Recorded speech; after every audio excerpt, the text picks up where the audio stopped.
So a few years ago, there was this big push, I think, for fasting being the solution to everything. And people like Peter Attia, Andrew Huberman, Rhoda Patrick would say things like, actually, fasting is really, really important. You shouldn't eat until 11 or 12 or whatever.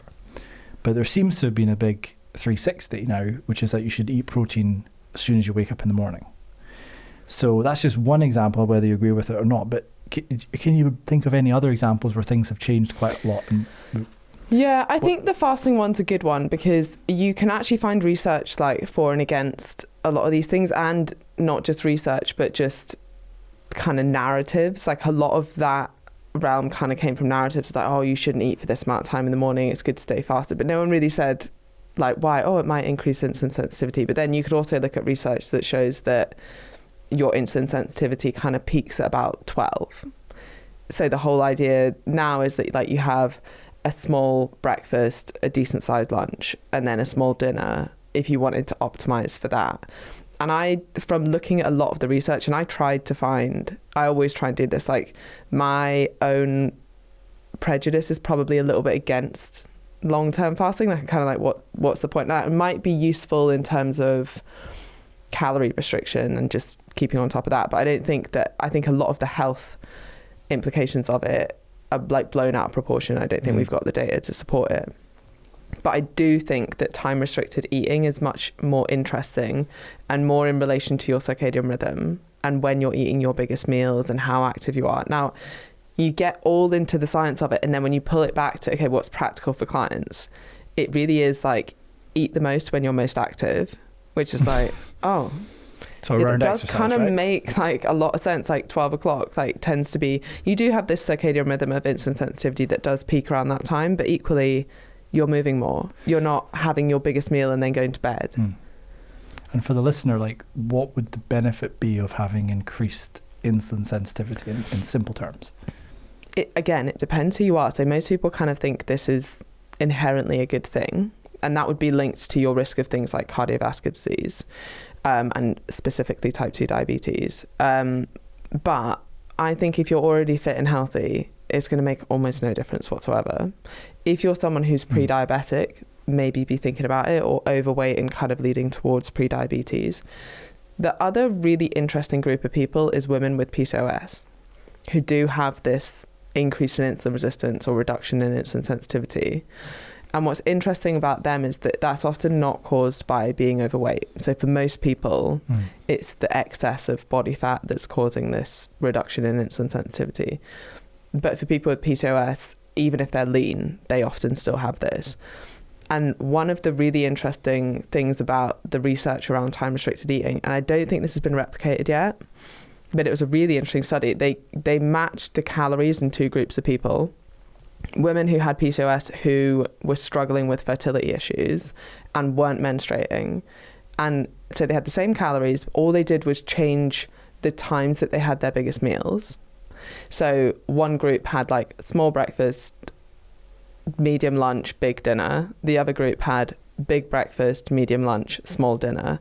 And the ones that ate the most calories towards the start of the day, 50% of them got their menstrual cycle back.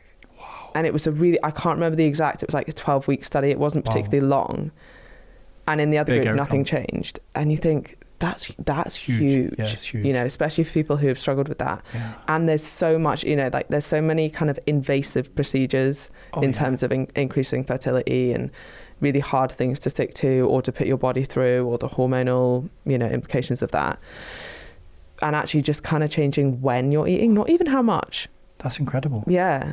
Did so the researchers give any mechanistic They thoughts? found that they had this increase in insulin sensitivity. They thought that might be part of it. But I don't think they fully know exactly why.